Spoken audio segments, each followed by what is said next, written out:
ইয়াতে আপুনি কমেণ্টবোৰ পঢ়ক। ইয়াতে বিদ্যুৎ দাসে লিখিছে, ফটুৱামীৰ এটা সীমা থাকে। যদি হনুমান আমাৰ আৰাধ্য হনুমান নহয়, তেন্তে কিয় সাজ সজ্জা হনুমানৰ দৰে পিন্ধোৱা হৈছে? আপোনাৰ সৃষ্টিশীলতা আছে বাবেই যি টি কিয় কৰে? ক'ত সাহস পালে হনুমানক আপোনাৰ চিনেমাত সস্তীয়া জনপ্ৰিয়তাৰ বাবে হনুমান বুলি উপস্থাপন কৰিব?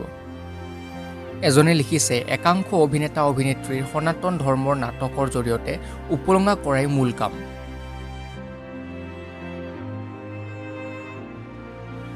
মৃণাল মজুমদাৰে লিখিছে, এই নাস্তিকবোৰক পুলিয়ে পখালিয়ে উঘালিবৰ হ'ল, নহ'লে কিন্তু সনাতন ধৰ্মৰ ভৱিষ্যতে বিপদত।